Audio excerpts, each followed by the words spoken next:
局势新变局，美国亲手把印度推向了中国的身边，到底是怎么回事呢？今天带你快来看。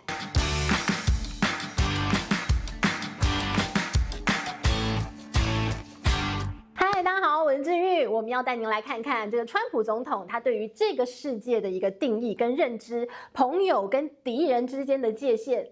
真的非常模糊，感觉就存于他的一念之间。而他这一念之间呢，有的时候睡一觉醒来，又有不一样的念头了。我们要带你来看到，这个是川普啊认为是朋友，而且是盟友，而且是需要拉拢的好朋友，拉拢印度来对付中国印太战略当中的核心。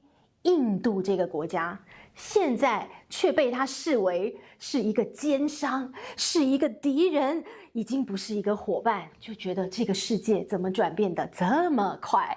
好，那当然呢，这一切的一切，我们要从他的关税开始说起。我们看到了这个川普总统，亦或是说从当初拜登总统时期，印太战略的核心就是呢要拉拢整个在亚洲地区另外一个人口大国印度来剑指中国。在印太战略当中，印度好重要啊。那到了川普时期呢，也是如此。你看到了川普总统，他本来跟莫迪两个人就是buddy 好朋友。那这个甚至在印度还有人帮川普盖庙嘞，他们印度人很喜欢川普。所以呢，你说这个川普上任之后呢，跟印度好朋友，好像很合理。那再加上呢，follow下来的一个国家政策就是要拉拢印度对付中国嘛，那就没错。但是你说，怪了。如果这么说来，印度应该是一个现在要跟美国站在同一阵线的一个国家，结果对等关税一公布出来，印度的关税好高啊，50%，那你就觉得很奇妙啊。你如果要跟这个印度国家当好朋友，你怎么会给他课一个这么高的关税呢？很不合理嘛。那川普就讲了，他说因为啊，这叫做刺激关税、惩罚关税，因为印度啊一直跟俄罗斯买油。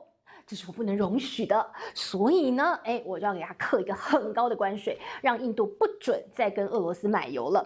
好，我们看到了这个是8月27号即将上路的一个关税，那印度呢被写了一个50%的一个高关税，那当然呢，大家就觉得，那你们感觉交情生变吗？你们割袍断义了吗？还是怎么样呢？所以呢，大家就觉得很奇妙啦，这一局看不懂。好，那你说，通常你又可以理解说，那川普很可能常常就是谈判技巧，我给你定一个高高的关税，然后我们再来谈嘛，对吧？谈了之后呢，我就把它降下来，然后换很多的好处给美国。但是这一回啊，印度不跟你谈了。你给我写一个50%，我生气了，莫迪生气。所以呢，本来啊，这个50%的关税是8月27号要上路。那在这之前呢，8月25号，本来呢，这个美国的一个贸易谈判团呢，要到印度去继续谈判。印度说你不用来了，回去。不跟你谈了，好，那就不谈了。所以呢，这8月25号的一个这个谈判呢，被印度取消了。所以也就是说，在8月27号这样的一个关税上路之前，没得谈了。那这个50%的关税会上路，哇，很高耶！会有多大的经济冲击呢？我们待会好好说。但是呢，我们就来看了，那大家就会好奇，为什么美国跟印度不是好朋友吗？川普跟莫迪不是有私交吗？你们怎么回事呢？好，我们就来看到这个美国财政部长这个贝森特最近呢在被访问的时候啊，大家就很好奇问他说，奇怪，你这个美国不是应该现在把中国当成敌人，然后把印度当成朋友？那你这个所谓的2级关税啊，这个因为买了俄罗斯石油，那我要多课你关税这个部分，怎么只惩罚印度，没有惩罚中国啊？大家就觉得满头问号，对吧？贝森特怎么想？他说那是因为印度是奸商，中国不是，就觉得奇妙了，对吧？他说为什么说印度是奸商呢？他说因为啊，印度呢买俄罗斯的石油是在俄乌战争爆发之后大量购买俄罗斯的石油，买了之后呢，转手卖出去，然后中间获利套利大约有160亿美元，这叫奸商。然后贝森特说啊，中国不是，中国呢在俄乌战争之前就跟俄罗斯买石油了，那个时候呢，中国跟俄罗斯买的石油占中国进口石油13%。俄乌战争爆发之后呢，中国有多买一点。多买了3%，也就是现在呢，买俄罗斯的石油占整个中国进口石油的量是16%。所以呢，这个贝森特说，所以数据摊在眼前啊，中国就是因为他自己要用油，他多买了一点点，但印度不是啊，印度呢是看到你们趁火打劫，看到你们打仗了，我赶快去大量买你的便宜石油，然后转手卖掉，我在套利。所以呢，贝森特说，这叫印度，这是一个奸商的行为，不合理，所以要惩罚他。好了，那这样听到这里，你就觉得，哎呦，那这个美国也是蛮大义灭亲的哦，是不是？在这个大是大非的面前，盟友放两边，对不对？你就是可恶奸商，我就惩罚你。好了，那我们就来讲啦。那你说这样被课了50%的关税，对印度来讲，莫迪气炸了，他觉得我当你是朋友，你怎么把我当肥羊？于是呢，你就看到了现在啊，到底这个冲击会有多大？我们就看到了一些金融的一些这个研调机构就讲了，他说啊，50%的关税会影响印度什么？会影响到它60%的出口到美国去，然后呢，一些个别的一些产业，现在直接冲击的是，大家知道，在美国，如果你到那些大卖场去买虾子、买海鲜，很多呢，你把包装翻过来看，都是印度的。所以呢，其实印度有很多他们的养殖的一些渔业，都是出口到美国去。那于是呢，其中有一个养殖虾这样的一个产业哦，过去呢，他们像美国的 Walmart， 他们的一些这个养殖的一个虾仁啊，或者是这些虾啊，全部都是印度来的。好了，那现在呢，你要课50%的关税耶，那这些进口商就说，哦，那个成本很高啊，所以他就压低了他的一个收购价。于是呢，现在印度的这些养殖虾的一些农民啊，很惨很惨，他们过去养虾大概的一个利润也就是20%、30%左右，现在呢，他们都进口商是降低了20%、30%的一个这个收购价，也就是他根本就是完全做白工，导致现在有很多的养殖虾的一些这个虾农们，他们说好像活不下去了耶，还有很多是贷款都付不出来了，很凄惨。那谁在旁边感觉可以坐收渔翁之利呢？厄瓜多呢，它也是一个养殖海鲜产业非常大的一个国家。那以前呢，它拼不过印度，因为美国人喜欢吃印度的虾。印度的海鲜，现在呢，他说，哎呦，蛮好的。那厄瓜多的一个这个关税是多少？15%。所以呢，现在他们就在那个地方等着印度你们这些岛光，哎呀，我的虾可以卖进美国了。那另外呢，还有很多的一些这个大家当初觉得从中国呢移出来的一些产业链都到印度去嘛，中国制造要变印度制造，美国有计划的要把印度扶植成一个这个世界工厂。那你像苹果呢就把很多的一些 iPhone 的产线呢放到了印度哦。过去呢只有一些比较低阶的手机或者是平板穿戴装置在印度制造，但是呢全新的 iPhone 17 4款新手机，连最高等的 Pro 系列都要在印度制造了。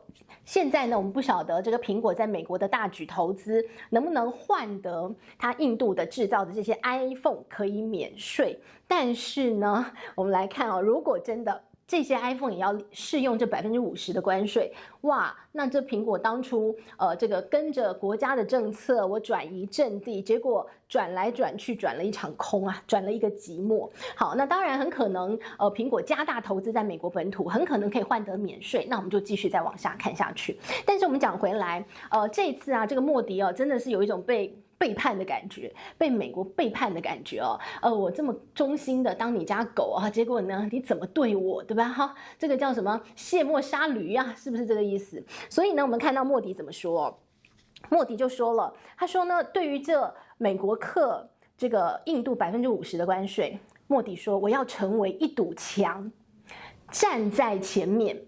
保护所有的农民跟渔民，保护印度的本土产业。他说呢，我要保护印度不受这种不友善的政策所侵害。所以呢，这个莫迪这次感觉硬起来。好，那当然不是硬起来可以解决的问题哦。经济问题你要拿出一些实际的牛肉政策。他就说了，怎么办呢？这个关税这么高哦，现在莫迪说我减税。好，我们看从10月开始，他们已经决定了调降消费税。印度现在的税制其实非常复杂的。印度什么事都很复杂，人种也复杂，语言也复杂，什么都复杂哈。他们这个税制也很复杂。你知道印度的东西哦，不管是这个货物税或服务税哦，他们有4种集聚的税制，有5%的、8%的、18%的、25%的，所以你很多时候弄得很复杂，不知道。所以呢，现在这个莫迪就说，那就干脆一次降低消费税，然后要把这个复杂的一个税制呢，希望可以让它简化。所以呢，很可能在接下来的时间呢，整个莫迪呢，他会在整个印度的一个税制当中会做一些重新的调整。那当然，主要的调整是要把税率降下来，让这个关税这么高的一个冲击能够被淡化哦。那当然呢，他也希望未来印度呢要自给自足，比如说呢，像是在晶片产业，他们也希望自给自足啊，然后在一些比较基础的产业啊，像是电动车电池的产业呀，或者是像是一些这个肥料产业啊，就是需要进口的，他都希望可以自给自足。然后呢，大家也讲了，这个印度啊，这个接下来要发展什么？人口红利就是它最大利多，人多了，大家要干嘛？大家每个人要用钱。哎呀，金融业现在呢，在印度啊也是发展的非常非常的好。他们的金融业的总资产已经来到了整个亚洲的第3名了哦。那于是呢，你就看到了这个印度啊，在莫迪的带领之下，现在要用各种方式，希望能够度过这一次的关税的难关。但是呢，这个川普啊，这个怎么讲啊？这个对于这个昔日的盟友，他也是蛮狠的哦。川普直接在他的Truth Social当中啊，他就写了一篇文章，他讲说，哎呀，这个印度要做什么啊？这个我一点都不关心，因为呢，这个印度啊，就是靠着美国市场，然后根本就是一个死亡经济体，所以呢，他干什么我不关心。好，那大家就很好奇了，哎，讲话很难听哎，说人家印度是死亡经济体，哎，人家莫迪经济学也很厉害哎，印度现在也算是一个已经超越法国、超过英国的一个很大的一个经济体哎。好，那当然呢，死亡经济体是有一些定义的嘛，就是说这个经济呢，这个很难增长，那你就觉得不合理，因为它有在增长。好，那我们就仔细来看看。有人这样说啊，这个印度它的一个基础建设是它很大的一个弱点嘛。那大家都知道嘛，对不对？它电力供应可能不是那么样的稳定啊，然后它的一些基础建设都很糟糕啊。但是你去看数据拿起来看蛮漂亮的哦。比如说呢，基础建设，你看，这个在印度它的公路的一个这个里程数很大，因为它国家大嘛，然后它人口多，但是呢，它的公路当中70%是乡村的公路，就是牛在走的那一种。所以呢，你说，哎呀，这个基础建设啊，有建有铺路，但那个路啊，这个品质不好，所以呢，你说这个路要怎么样？通常国家是这样啦，国家发展，人家常讲说，这个要富起来，要先修路嘛，对不对？有一句话是这么说的嘛，好，要这个致富要先修路。好，那通常国家的发展是这样，我这个基础建设、交通建设建设起来之后，我会带动产业升级，很妙。这一招在印度不适用，很可能是因为他们的建设的品质太糟糕，所以呢，怎么样弄了路一大堆。就是牛在走，鸡在走，狗在爬，这没有办法。你说我要运什么这个制造业，我要运货物，我要运晶片。你如果这个像莫迪讲的，他们要自己做晶片，你很可能做了之后，你在运送过程当中通通破光了啊，就是没有用了。好，那于是呢，这个有一个数字很有意思，我想跟大家分享哦。他们有一个数字是，在印度他们的一个物流成本占 GDP 的14%。然后你就很好奇，说这数字什么意思哦？这个数字是中国的2倍，也就是说，你的制造业制造的东西出来之后，除了制造本身的成本之外，还有运输成本，对吧？运输成本要加进来，叫做整个货物的成本嘛。那它的运输的成本就很贵。因为呢，它的一个运输的成本之贵，它的交通很不方便，它花很多的钱去运送。但是呢，你说在一些比较有发展的国家，它的路修得很大条又平坦，它的一个交通建设非常的方便。那我当然我货物添加上去的一些这个成本就不会那么高。也就是说啊，你在印度制造的东西，你要运出去的货物成本有够高，这就是他们一个非常严重的短板。好，那当然呢，我们看到了除了这个他们的一个这个基础建设的效益很糟糕之外啊，另外呢，他们要这个发展他们的数位化的转型也很困难。你会说不可能，因为印度人好聪明，对，没错。但是问题是啊，他们是一个聪明的人非常聪明，然后呢，这个可能这个知识普及很低的地方也很低，然后就像他们的贫富差距一样哦。那于是呢，你看到这个印度，他们有这个人种也很复杂，然后他们的语言也很复杂，他们有22种官方语言，100多种的民间语言。你说我要设计一款软体，要让大家都可以用，很难欸。我那个东西我要有122种的语言模型，我怎么弄啊？很复杂。那再来呢？你看到了，他们现在印度的贫富差距很大，是因为他们把他们的国有的产业私有化的过程当中，全部都被大财团所垄断了。扶植了非常多大财团，像阿巴尼集团等等啊，对吧？信实集团等等。所以印度是一个被人家形容说官商勾结的地方。他们把能源行业私有化，他们把很多本来国家的一些这个资源全部私有化。私有化过程当中，全部被大财团垄断走了，所以呢，才会有现在贫富差距如此严重。举一个很简单的例子是，比如说他们在医院的私有化的过程当中啊，他们的医院啊，公立医院。很多的医院私有化，那有一些公立，有一些私立。公立的医院呢，就变得品质很差，然后比如说病床的床位很少。但是你说好，那我去私立的医院，私立医院就非常非常昂贵，所以呢，这个贫富差距又更大，整个社会变得更不平等、更不公平了。然后呢，那你说，那这个印度还有一个被诟病的是，他们这个数学很厉害的国家啊，真的。很会钻漏洞，他们算那个经济数据，算 GDP 或者算一些这些经济指标的时候啊，真的很会取巧。比如说他会用什么样的方式算最高，他就那样算。比如说呢，有些地方他说我要用算经济数据，我要用成本，然后把它放进他的算式当中，结果他说成本算出来那个数字不好看。那我用市价算，所以那个数字就变好好看哦。所以呢，你去看印度的经济数据，你会说这。好像没有什么参考价值，所以呢，你就看到这个印度整个国家的一个文化跟他们现在的一个现况哦，就让大家觉得这个像川普讲的死亡经济体。虽然呢，大家有人说不管如何，就算它很死亡，它还是会慢慢的变大，因为它人口红利很多。所以呢，有一个统计数字是认为呢，在2100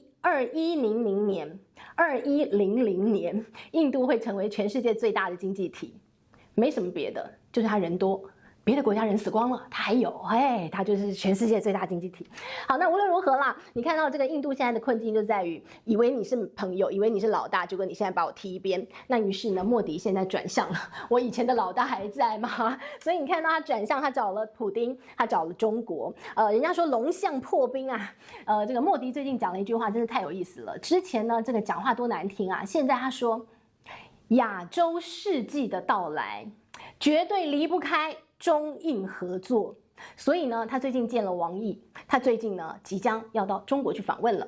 好，那大家就说了，哦，真的蛮特别的哦。好，所以呢，本来的这个中国跟印度之间的这个边境冲突，现在也要搁置了。然后本来中断的很多的一些，比如说投资啊、交通往来啊、直航啊，还就是发签证啊，全部都恢复了。两个国家现在看起来又手牵手了哦。所以你看这个世界。分久必合，合久必分，就这么简单。好，那你看莫迪要到中国去啊，有人形容说啊，这就是这个美国自己把他推走的啊，美国把印度推到了这个中国的身边。那对于中国来讲，也算是一个这个天赐良机啊，即将在中国举办的这个上合组织的一个高峰会哦，莫迪就要亲自出席了。那有人形容说，这个上合组织的高峰会会变成一个反美势力的高峰会，那就让我们看看他们会谈出什么来。但是啊，这个印度啊，这个国家啊，也是蛮这个墙头草啊。万一哪天这个川普说我把你关税降很低，然后我又给你抛几个媚眼。哎呀，这个莫迪可能也巴巴的又回去了，所以呢，这个中国到底要如何跟印度啊这个打交道？哎呀，这好像也是一门大学问了哦。印度这个国家，你要真的把它当成一个忠心的朋友，好像很困难。它应该也是一个利益在哪边就往哪边倒的国家。所以呢，现在你看到它倒向中国，那可不一定见得它接下来真的就会成为中国的铁杆兄弟了哦。当然呢，这些地缘政治非常有意思。现在的印度是这样的考虑，那未来呢，就让我们继续看下去了。这是今天帮大家这个稍微了解了一下最近的一个龙象两国之间的一个复杂关系哦。希望你喜欢喽，我们下回见，拜拜。